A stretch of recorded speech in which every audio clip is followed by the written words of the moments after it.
Welcome to Harshit institute YouTube channel. AP మరియు తెలంగాణలో best competitive exams YouTube ఛానల్గా present Harshit institute development అవుతుంది. అలానే మంచి మొబైల్ యాప్ కాంపిటేటివ్ ఎగ్జామ్స్కి హర్షిత్ ఇన్స్టిట్యూట్, దీంట్లో ఫ్రీగా అన్నీ ఉన్నాయి, చూసుకోండి. ఆంధ్రప్రదేశ్ పబ్లిక్ సర్వీస్ కమిషన్కి సంబంధించినటువంటి గ్రూప్ 2కి సంబంధించి ఏపీ హిస్టరీ, ఆంధ్రప్రదేశ్ హిస్టరీలో ఆంధ్రప్రదేశ్ చరిత్రకు సంబంధించినటువంటి దాంట్లో ఎగ్జామ్ ప్యాటర్న్ 75 మార్క్స్ ఈ ఆంధ్రప్రదేశ్ హిస్టరీకి సంబంధించి ఉంటుంది. కాబట్టి అసలు ఏమేమి మన సిలబస్లో ఉంటాయి, అదేవిధంగా ఆ సిలబస్లో ఉన్నటువంటి వాటిలో ఏ టాపికుల మీద ఎక్కువగా ఫోకస్ పెట్టాలి. గతంలో ప్రీవియస్ పేపర్లలో మనం పరిశీలించినట్టయితే ఆంధ్రప్రదేశ్ చరిత్రకు సంబంధించిన వాటిలో ప్రాచీన ఆంధ్రప్రదేశ్ చరిత్ర లేదా ఆధునిక ఆంధ్రప్రదేశ్ చరిత్ర, ఈ రెండు టాపికులలో ప్రత్యేకంగా ఏ పాఠానికి సంబంధించినటువంటి వాటి మీద ఎక్కువగా కాన్సన్ట్రేషన్ చేయాలి. అదేవిధంగా క్వశ్చన్స్ ఏ టైపులో అడుగుతున్నారు, దానికి మనం ఎలా సన్నద్ధం అయ్యి రేపటి రోజున మనం ఆ జాబును సాధించుకోవటంలో సక్సెస్ అవుతాం అనేటువంటి విషయాన్ని దృష్టిలో పెట్టుకొని ఇప్పుడు ప్రత్యేకంగా చెప్దాం. ఓ ముఖ్యమైనటువంటి విషయం ఏంటంటే టోటల్ ఆంధ్రప్రదేశ్ చరిత్ర అంటే ఆంధ్ర శాతవాహనులు అనేటటువంటి పాఠం దగ్గర నుంచి మొదలు పెడితే 1956లో జరిగినటువంటి ఆంధ్రప్రదేశ్ రాష్ట్రం ఏర్పాటు, ఆంధ్రప్రదేశ్ రాష్ట్ర ఏర్పాటు, ఈ టాపికుల వరకు మొత్తం మనకి ఇప్పుడు 75 మార్క్స్ సంబంధించినటువంటిది మనకి ఎగ్జామ్లు ఇవ్వటం జరుగుతుంది. అయితే ఈ ఆంధ్ర శాతవాహనుల దగ్గర నుంచి మొదలు పెడితే మనకి గోల్కొండ నవాబులు, గోల్కొండ కుతుబుషాహీ నవాబులు ప్లస్ నిజాం నవాబులు అనేటటువంటి లెసన్ వరకు, నిజాం నవాబుల లెసన్ వరకు మనకి ప్రత్యేకంగా ఈ కుతుబుషాహీల వరకు అయితేనేమో ప్రాచీన ఆంధ్రదేశ చరిత్రకు సంబంధించినటువంటి దాంట్లోకి వస్తుంది. నెక్స్ట్ నిజాముల్ నవాబు దగ్గర నుంచి మొదలు పెడితే ఆంధ్రప్రదేశ్ రాష్ట్రం ఏర్పాటు వరకు దీనికి సంబంధించినంత కూడా ఆధునిక ఆంధ్రదేశ చరిత్రలోకి వస్తుంది.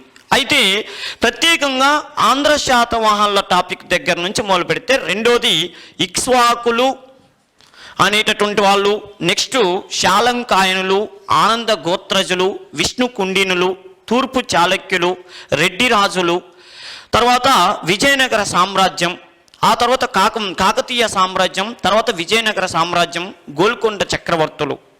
వీటి నుంచి మనకి ఎక్కువగా ఏం క్వశ్చన్స్ అడగటానికి అవకాశం ఉండేదంటే దాన్ని ఇప్పుడు మనం పరిగణలో తీసుకుందాం.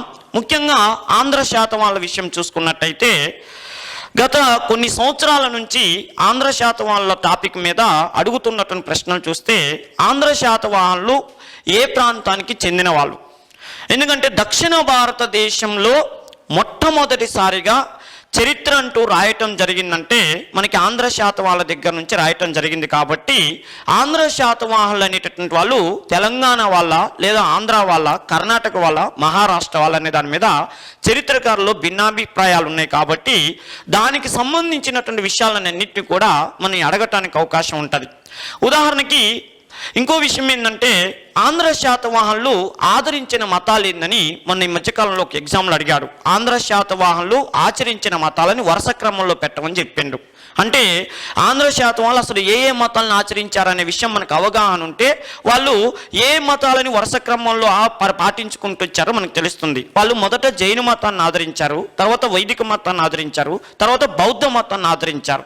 అంటే జైన మతాన్ని ఆదరించినటువంటి చక్రవర్తి, ఫస్ట్ చక్రవర్తి ఎవరంటే శ్రీముఖ శాతకర్ణి అనేటటువంటి చక్రవర్తి జైన మతాన్ని ఆదరించాడు. చాలామంది విద్యార్థులకు తెలియక ఆ సీక్వెన్స్లో హిందూ మతం, బౌద్ధ మతం, జైన మతం అని పెట్టారు. అంటే వాళ్ళు మొట్టమొదటిసారిగా ఆచరించేటటువంటి మతం జైన మతం అనేటటువంటిది మనకి ఏ గ్రంథం చదివితే తెలుస్తుంది. రేపు ఎగ్జామ్లో చూడండి, ఆంధ్ర శాతవాహనులు ఆచరించిన మొట్టమొదటి మతం అంటే జైన మతం అనేది మనకి ఇప్పుడు ప్రత్యేకంగా తెలుసుకోవాలి. రెండో విషయం ఏంటంటే ఆంధ్ర శాతవాహన చక్రవర్తులు మొదట జైన మతాన్ని ఆదరించి తర్వాత వైదిక మతంలోకి వచ్చాడు శ్రీముఖ శాతకర్ణి అని తెలియజేసేటటువంటి గ్రంథం ఏందని మొన్న మధ్య మనకి ఏపీపీఎస్ ఎగ్జామ్లు అడిగారు. దానిలో మనం ప్రత్యేకంగా గుర్తుపెట్టుకోవాల్సిన విషయం ఏంటంటే ప్రత్యేకంగా మన కథా సరిత్సాగరం, సోమదేవ సూరి రచించినటువంటి కథా సరిత్సాగరం అనే గ్రంథం ద్వారా ఆంధ్ర శాతవాహనులు మొదట జైన మతాన్ని ఆదరించినట్టుగా ఆ గ్రంథంలో రచించటం జరిగింది. ఇంకో ముఖ్యమైన విషయం ఏంటంటే, ఏ శాతవాహన చక్రవర్తి పరిపాలనా కాలంలో మనకి శాతవాహనుల యొక్క అధికార భాష సంస్కృతమైందని ఎన్నోసార్లు అడిగాడు. ఏ శాతవాహన పరిపాలనా కాలంలో రాజభాష సంస్కృతమైంది అన్నాడు. అసలు శాతవాహనుల అధికార భాష ఏందండి? ప్రాకృతం. మరి ఏ శాతవాహన పరిపాలనా కాలంలో సంస్కృతం రాజభాష అయిందయ్యా అంటే, కుంతల శాతకర్ణి పరిపాలనా కాలంలో రాజభాష అనేది సంస్కృతమైంది ఒకటి. నెక్స్ట్ ఇంకోటి ఆంధ్ర శాతవాహనుల గురించి అడగటానికి అవకాశం ఉండేటటువంటి ఏంటంటే, నాణ్యం పైన ఓడ తెరచాపలు ముద్రించినటువంటి శాతవాహన చక్రవర్తి ఎవరంటే, చాలామంది పిల్లవాళ్ళకి గుర్తొచ్చేది మనకి యజ్ఞశ్రీ శాతకర్ణి ఒక్కడే గుర్తుకొస్తాడు. కానీ శాతవాహన చక్రవర్తుల్లో ఇద్దరు చక్రవర్తులు ఓడ తెరచాప నాణ్యాలను ముద్రించారు. ఆ ఇద్దరు ఎవరంటే, ఒకడు రెండో పులోమావి, తర్వాత యజ్ఞశ్రీ శాతకర్ణి. అందుకని రేపు ఎగ్జామ్లో ఏమంటాడు, ఒకటో యజ్ఞశ్రీ శాతకర్ణి, రెండో పులోమావి, ఇద్దరు లేకపోతే ఎవరు కాదని అంటాడు. ఇద్దరు ఎవరు కాదంటాడు. ఇద్దరు అనే దానికి ఎవరైతే ఆన్సర్ పెడతారో అది కరెక్ట్ అవుతుంది, ఎందుకంటే ఇద్దరు చక్రవర్తులు ప్రింట్ చేశారు కాబట్టి. నెక్స్ట్ ఇంకో ముఖ్యమైన విషయం ఏంటంటే, ఆంధ్ర శాతవాహనుల పరిపాలనా కాలానికి సంబంధించిన విషయం చూస్తే, ఈ క్రింది చక్రవర్తుల్లో ఏ చక్రవర్తి ద్విభాషా నాణ్యాలను ముద్రించారని అడిగాడు మొన్న మధ్య ఎగ్జామ్లో. ఈ క్రింది శాతవాహన చక్రవర్తుల్లో ఎవరు ద్విభాషా నాణ్యాలను ముద్రించారని అడిగాడు. అంటే శివశ్రీ శాతకర్ణి అనేటటువంటి వాడు ద్విభాషా నాణ్యాలను ముద్రించాడు. వాడెవరు? గౌతమిపుత్ర శాతకర్ణి కుమారుడు.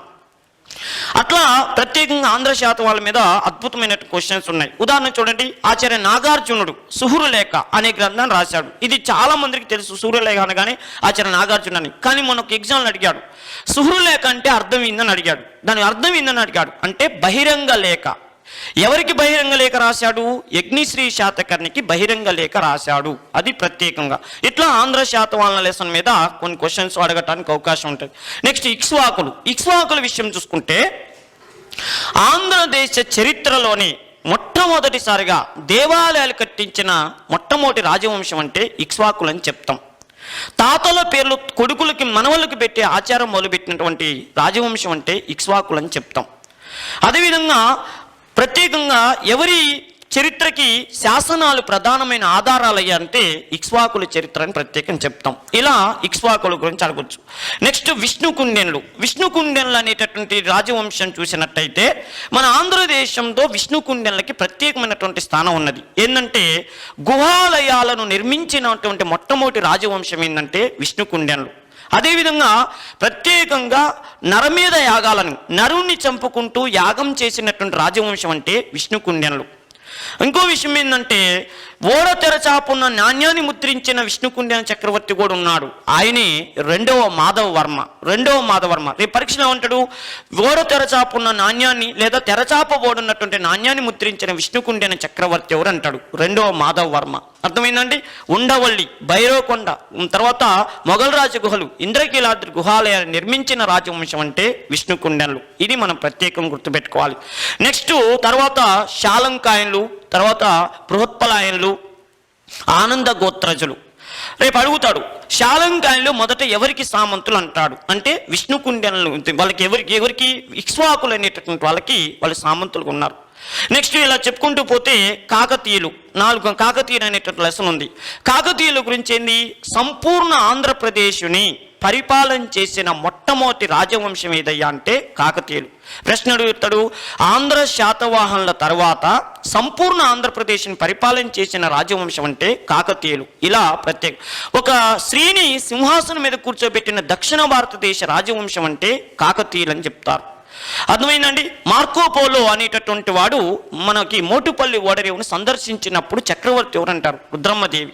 ఇంకోటి మోటుపల్లిని ఏ పేరుతో పిలిచేవాళ్ళు అంటారు? దేశీయ కొండపట్టణం అనే పేరుతో పిలిచేవాళ్ళు. ఇట్లా కాకతీయుల పాఠం గురించి ప్రత్యేక. ఇంకోటి ఉత్తర భారతదేశానికి పరిమితమైనటువంటి త్రికూటాలయాలు అంటే సూర్యునికి విష్ణువుకి శివుడికి ముగ్గురికి త్రికూటాలయాలు నిర్మించినటువంటి మొట్టమొదటి దక్షిణ భారతదేశ రాజవంశం అంటే కాకతీయులు. ఇలా కాకతీయుల గురించి అడగటానికి అవకాశం ఉంటుంది.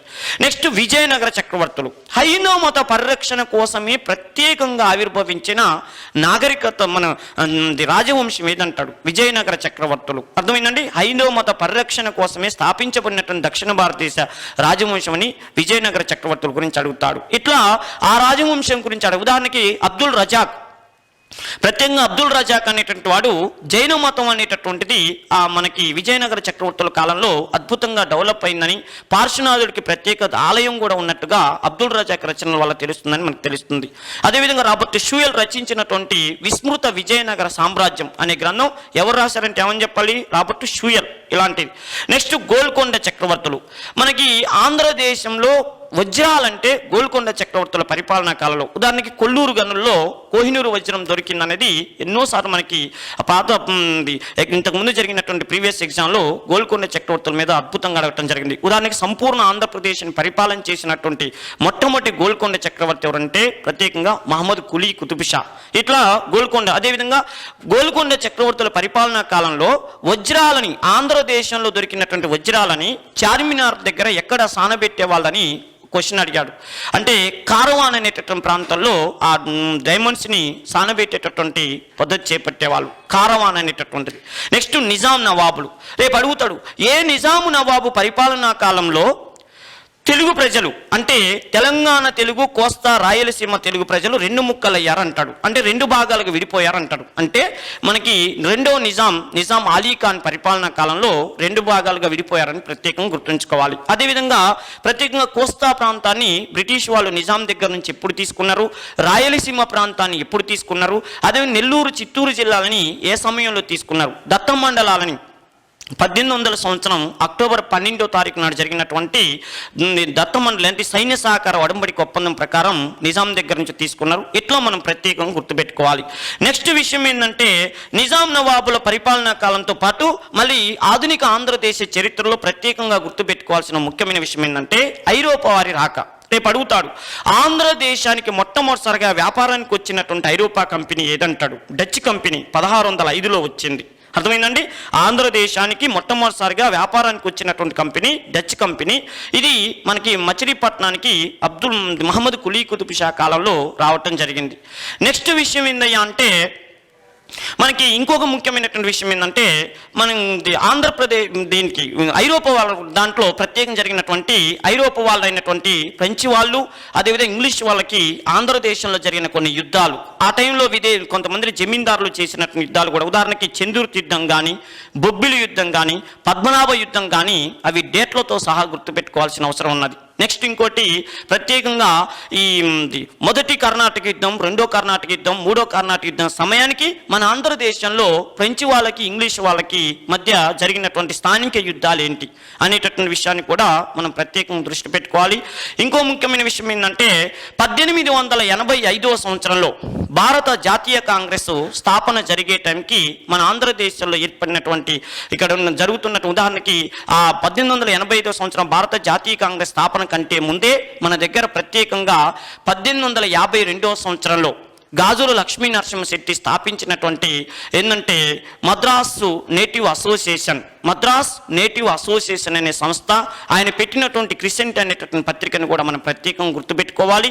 ఇంకో ముఖ్యమైన విషయం ఏంటంటే ఈ 1885వ సంవత్సరం భారత జాతీయ కాంగ్రెస్ స్థాపన జరిగిన తర్వాత ఇక్కడ కీలక పాత్ర పోషించినటువంటి ఆంధ్ర వ్యక్తులు ఎవరే రంగయ్య నాయుడు కానీ, పార్థసారథి నాయుడు కానీ, తర్వాత ఆనందాచార్యులు కానీ, ఇలా వాళ్ళు స్వాతంత్రోద్యమంలో భాగంగా చేపట్టిన కార్యక్రమాలు, ముఖ్యంగా 1905లో వందే మాతృద్యమం ఇండియాలో వచ్చినప్పుడు మన ఆంధ్రదేశంలో వచ్చినటువంటి ఆ వందే మాతృద్య కార్యక్రమాలు, కృష్ణా పత్రిక వందే మాతృద్యమాన్ని ప్రజల్లో తీసుకెళ్లిన తీరు, 1907వ సంవత్సరంలో బిపిన్ చంద్రపాల్ ఆంధ్రదేశాన్ని పర్యటించినప్పుడు ఇక్కడ నాయకత్వం వహించిన వాళ్ళు, బిపిన్ చంద్రపాల్ ఉపన్యాసాలని తెలుగులోకి అనువాదం చేసినటువంటి వ్యక్తి ఎవరు?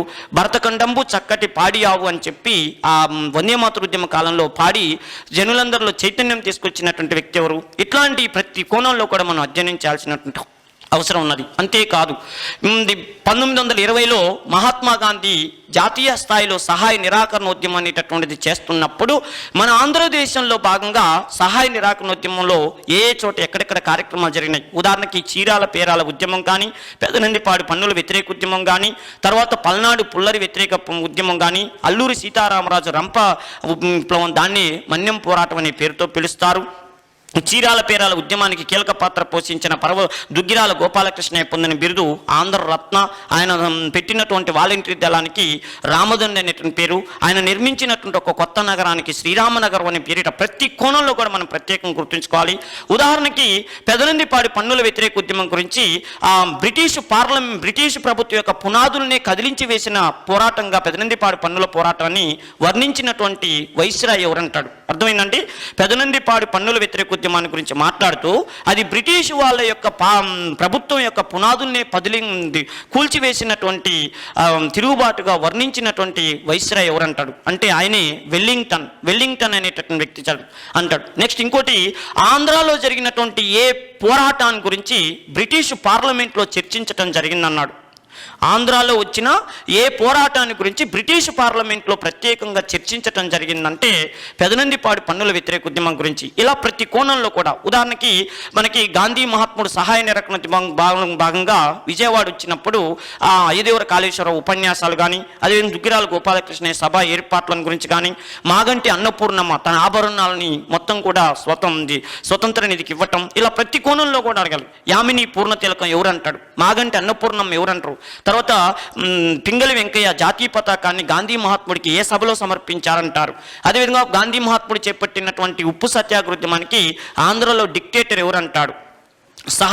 సైమన్ కమిషన్ ఆంధ్రదేశాన్ని పర్యటించినప్పుడు విజయవాడలో సైమన్ కమిషన్ గోబ్యాక్ అని చెప్పి ఆ పోరాటం చేసినటువంటి నాయకుడు ఎవరంటాడు. మద్రాసులో సైమన్ కమిషన్కి వ్యతిరేకంగా పోరాటం చేసి ఆంధ్రకేసరిని బిరుదు పొందినటువంటి అంగుటూరి ప్రకాశం పంతుల గురించి. ఇట్లా ప్రతి కోణంలో కూడా స్వాతంత్రోద్యమం మీద మనం జల్లెడ పెట్టినట్టుగా చదవాలి. ప్రతి దానిని కూడా దృష్టిలో పెట్టుకుంటేనే దాన్ని మనం సక్సెస్ కాగలుగుతామనేది నేను చెప్పగలను. ముఖ్యమైనటువంటి విషయం ఏందయ్యా అంటే, ముఖ్యంగా ఇంకోటి ఆంధ్ర రాష్ట్రం మనకి ప్రత్యేకంగా ఇంకొక కోణంలో మనం చదవాల్సిన విషయం ఏంటంటే ఆంధ్రోద్యమం ఏంటంటే కోస్తా రాయలసీమలు బ్రిటిష్ వాళ్ళు పరిపాలనలో పోయినప్పుడు మనం మద్రాస్ స్టేట్లో ఉండాల్సి వచ్చింది. అంటే అప్పుడు ఉమ్మడి మద్రాస్ స్టేట్ పేరుతో మనం కోస్తా రాయలసీమలు 1953 వరకు ఆంధ్ర రాష్ట్రం ఏర్పడేంత వరకు ఉమ్మడి మద్రాస్ స్టేట్లో ఉండాల్సి వచ్చింది. ఉమ్మడి మద్రాస్ స్టేట్లో ఉన్నప్పుడు మన దగ్గర జరిగినటువంటి చట్టాలు 1909 మాంటింగ్ చేసిపడి సంస్కరణలు కానీ, 1919లో మింటో మార్లే సంస్కరణలు, 1919లో మాంటింగ్ చేసిపడి సంస్కరణలు, 1935 భారత ప్రభుత్వ చట్టం, ఇట్లా చట్టాల గురించి కూడా ప్రత్యేకంగా అవగాహన చేసుకోవాలి. ఇంకో ముఖ్యమైన విషయం ఏంటంటే మనకి అనిబీసెంట్ హోమ్ రూల్ ఉద్యమాన్ని నిర్వహించారు. ఆమె హోమ్ రూల్ ఉద్యమానికి మన ఆంధ్రదేశంలో ఎవరిని నాయకుడిగా పెట్టుకున్నది, అదేవిధంగా అనిబీసెంట్ ఆంధ్రదేశంలో ఏ ప్రాంతంలో కళాశాలను పెట్టి విద్యాభివృద్ధి కోసం కృషి చేసింది, ఇలాంటివి కూడా మనం ప్రత్యేకంగా ఆంధ్రదేశం మీద స్పెషల్గా ఫోకస్ పెట్టాలి. నెక్స్ట్ విషయం ఏంటంటే అంటే ఆంధ్రదేశంలో వచ్చినటువంటి పత్రికలు, కృష్ణా పత్రిక కానీ, తర్వాత సత్యదూత పత్రిక కానీ, హితబోధిని పత్రిక కానీ, తర్వాత హాస్య సంజీవని పత్రిక కానీ, తర్వాత ప్రత్యేకంగా ఈ కామన్వెల్త్ పత్రిక కానీ, న్యూ ఇండియా పత్రిక కానీ, ఇలా ప్రత్యేకంగా ఈ పత్రికల మీద ఎవరు స్థాపించారు, ఏ సందర్భంలో స్థాపించారు, ఇట్లా ప్రత్యేకంగా. ఇంకో విషయం ఏంటంటే చెయ్యెత్తి జైకొట్టు తెలుగోడ అనేటటువంటి పాట కానీ, అదేవిధంగా భరతఖండంబు చక్కటి పాడియావు అనే పాట కానీ, తర్వాత మా కొద్దీ తెల్లతొరతనం అనేటటువంటి పాటలు కానీ ఏ సందర్భంలో ఆంధ్రదేశంలో వాళ్ళు రాయటం జరిగింది, ఎవరు రాశారు అనేటటువంటి విషయాన్ని మీద కూడా మనం ప్రత్యేకంగా దృష్టి పెట్టాలి. ఇంకోటి, ఈ కోస్తా రాయలసీమ మద్రాస్ స్టేట్లో కలిసి ఉన్నప్పుడు మన ఆంధ్రదేశంలో మద్రాసు నుంచి మనం విడిపోయి కోస్తా రాయలసీమ వరకు సపరేట్ తెలుగు రాష్ట్రం ఏర్పడాలని చెప్పి ఆంధ్రోద్యమం ఉద్యమం జరిగింది. ఆంధ్రోద్యమం దానిలో భాగంగా 1913వ సంవత్సరం నుంచి ఆంధ్ర మహాసభలను పెట్టుకున్నాం. ఆంధ్ర మహాసభ రేపు అడుగుతాడు, ఆ మొదటి ఆంధ్ర మహాసభ ఎక్కడ జరిగింది, దానికి అధ్యక్షుడు, ఆ తీర్మానాలు ఏం చేశారు ఆ సమావేశంలో. నెక్స్ట్ రెండో ఆంధ్ర మహాసభ ఎక్కడ జరిగింది, దానికి అధ్యక్షుడు, అక్కడ తీర్మానాలు ఏం చేశారు, ఇట్లా మొత్తం ఎన్ని ఆంధ్ర మహాసభలు జరిగినాయి. ఏ ఆంధ్ర మహాసభలో ఆంధ్ర విశ్వవిద్యాలయాన్ని ఏర్పాటు చేయాలని చెప్పి ప్రత్యేకంగా తీర్మానం చేయటం జరిగింది. ఇంకో ముఖ్యమైన విషయం ఏంటంటే ఆంధ్రోద్యమం ఒకవైపు ఆంధ్రాలో జరుగుతున్నప్పుడు మాకు ఆంధ్ర రాష్ట్రం రావాల్సిన అవసరం లేదని రాయలసీమ వాళ్ళు సపరేట్గా రాయలసీమ సభలను పెట్టుకున్నారు. దానికి నాయకత్వం వహించింది ఎవరు? మరి వాళ్ళకి మధ్య గొడవలు జరుగుతుంటే కోస్తా రాయలసీమలకి ప్రత్యేకంగా 1937లో శ్రీబాగ్ ఒడంబడికను కుదిర్చినటువంటి నాయకుడు ఎవరు? అసలు శ్రీబాగ్ ఒడంబడికలో ఏం ఒప్పందం జరిగింది? అదేవిధంగా ప్రత్యేకంగా స్వతంత్రం వచ్చిన తర్వాత జవహర్లాల్ నెహ్రూ గారు ఇచ్చినటువంటి తారు కమిటీ కానీ, జేవీపీ కమిటీ కానీ, కైలాసనాథ్ వాంచు కమిటీ కానీ, అదేవిధంగా స్వామి సీతారాం నిరాహార దీక్ష కానీ, పొట్టి శ్రీరాములు ఏ రోజున నిరాహార దీక్షను ప్రారంభించాడు, పొట్టి శ్రీరాముల కంటే ముందు నిరాహార దీక్ష చేసినటువంటి స్వామి సీతారాం ఏ రోజున ప్రారంభించాడు, ఏ రోజున ముగించాడు, జవహర్లాల్ నెహ్రూ ఎవరిని పంపించి స్వామి సీతారాం నిరాహార దీక్షని విరమించేటటువంటి ప్రయత్నం చేశాడు. ఇట్లా ప్రతి కోణంలో కూడా మనం ప్రశ్న వేసుకోవటంతో పాటు దాని మీద సంపూర్ణమైనటువంటి అవగాహన కలిగి ఉంటేనే మనం ఆంధ్రప్రదేశ్ హిస్టరీలో ఎక్కువ మార్కులు సాధించుకోవటానికి అవకాశం ఉంటుంది. అదేవిధంగా ఉద్యోగం రావడానికి అవకాశం ఉంటుంది. ఇంకో ముఖ్యమైన విషయం ఏంటంటే 1956లో ఆంధ్రప్రదేశ్ రాష్ట్రం ఏర్పడేటప్పుడు కోస్తా రాయలసీమ నాయకులు విశాలాంధ్ర ఉద్యమాన్ని ఎవరెవరు నడిపారు, అదేవిధంగా తెలంగాణ ప్రాంత వాళ్ళు ప్రత్యేకంగా విశాలాంధ్రని ఏర్పాటు చేసుకోవటం కోసం ఏమేమి ప్రయత్నాలు చేశారు. దానిలో భాగంగానే 1956 ఫిబ్రవరి 20వ తారీఖు నాడు జరిగినటువంటి పెద్ద మనుషుల ఒప్పందం కానీ, ఇలాంటి ప్రతి విషయాన్ని కూడా ప్రతి సంఘటన డేట్లతో సహా మనం గుర్తుపెట్టుకుంటే రేపు వాళ్ళు ఏ యాంగిల్లో ఇచ్చినా కూడా మనం ఆన్సర్లు చేయగలుగుతాం. ఒక ముఖ్యమైన విషయం ఏంటంటే గతంలో ఏదైనా పోటీ పరీక్షలకు ప్రిపేర్ అవుతుంటే దానికి సంబంధించినటువంటి పూర్వపరాల జోలి పోకుండా పైన బిట్లు ఇవ్వటం జరిగేది. ఈ మధ్యకాలంలో మొత్తం కూడా ఆంధ్రప్రదేశ్ పబ్లిక్ సర్వీస్ కమిషన్ పేపర్లను పరిశీలిస్తే ఆ సబ్జెక్టు మీద ఎంతో అవగాహన ఉన్న వాళ్ళు మాత్రమే దాన్ని ఆన్సర్ చేసేటట్టుగా సివిల్ సర్వీస్ మెథడ్లో ఇస్తున్నారు. ఒక విషయం ఏంటంటే ప్రతి బిట్టులో చూడండి మ్యాచింగ్ చేయటం అన్నా ఇస్తున్నారు, లేకపోతే ఈ క్రింది వాటిలో ఏది తప్పో గమనించండి అని ఇస్తున్నారు. ఒక 4 ఇస్తారు, ఈ క్రింది వాటిలో ఏది తప్పు అని చెప్పి 4 ఇస్తే ఏది రైటో ముందు కనుక్కోవాలి కదా. మనం ఏది రైటో కనుక్కుంటే ఏది తప్పు కరెక్ట్ చెప్పడానికి వీలవుతుంది. అంటే ఆ సబ్జెక్టు మీద పరిపూర్ణమైనటువంటి అవగాహన ఉన్న వాళ్ళు మాత్రమే ఆన్సర్ చేసేటట్టు చేస్తుండ్రు. ఇంకో ముఖ్యమైన విషయం ఏంటంటే గతంలో ఒక 100 మార్కుల పేపరు లేకపోతే ఒక 75 మార్కుల పేపర్ అంటే కరెక్ట్ 75 మార్కుల బిట్లు మాత్రమే ఇచ్చేది, టక్ టిక్కులు కొట్టుకుంటూ పోయేది. ఇప్పుడు పరిస్థితి ఏంటంటే 75 మార్కుల పేపర్ మనం నింపాలనుకుంటే అతడు 75 ప్రశ్నలు ఇస్తాడు, మ్యాచింగ్కి 4 ఇస్తున్నాడు. 4 ఇవ్వటం వల్ల ఏమవుతుందంటే ఆ ఎగ్జామ్ పేపర్ వాళ్ళు ఎక్కువ ప్రశ్న ఇస్తారు, మనకేమో తక్కువ మార్కులు ఇచ్చేటట్టు పనిచేస్తారు. 4x75 అన్నట్టుగా ప్రతి ప్రశ్నకి 4 ఆన్సర్ని గుర్తుపట్టాల్సిన. 1 మార్కు సంపాదించుకోవాలంటే 4 మార్కులకి సరిపోయేంత సమాధానం మన దగ్గర ఉండాలి. అంటే ఆ లెవెల్లో ప్రతి కోణంలో, ఎందుకంటే సిలబస్ను ఏమాత్రం కూడా వదలకుండా ప్రతి టాపిక్ను కూడా దాంట్లో పెట్టడానికి వాళ్ళకు అవకాశం దొరుకుతుంది. అందుకని దాని మీద పరిపూర్ణమైనటువంటి అవగాహన ఉన్నప్పుడు మాత్రమే ఆ ఎగ్జామ్లో మనం సక్సెస్ అవుతాం. అది గ్రూప్ 2 సాధించాలంటే ఏదో కాపీ టు పేస్ట్ పుస్తకాల ద్వారా కాకుండా సంపూర్ణమైనటువంటి అవగాహనతో ప్రిపేర్ అయినప్పుడు మాత్రమే ఎగ్జామ్లో సక్సెస్ అవుతాం. దీనికోసం మీరు చేయాల్సిన పని ఏందయ్యా అంటే మన హర్షిత్ అకాడమీకి సంబంధించినటువంటి ఆన్లైన్ క్లాసులకి మొత్తం కూడా ప్రతి విషయంలో కూడా అద్భుతంగా బోధించడం జరిగింది. మీరు ఈ హర్షిత్ అకాడమీకి వాళ్ళ ఛానల్ని సబ్స్క్రైబ్ చేసుకోవాలి. దానికంటే ముందు హర్షిత్ యాప్ని మీరు డౌన్లోడ్ చేసుకున్నట్టయితే మీకు ఒక ఏపీ హిస్టరీయే కాదు, అన్ని ఆంధ్రప్రదేశ్ పబ్లిక్ సర్వీస్ కమిషన్కి సంబంధించినటువంటి ప్రతి పోటీ పరీక్షలకు సంబంధించిన దాన్ని కూడా పూర్తి సమాచారాన్ని ఆన్లైన్లో అందించడం జరుగుతుంది. అందరూ కూడా ఈ అవకాశాన్ని వినియోగించుకొని సక్సెస్ అవుతారని కోరుకుంటున్నాం.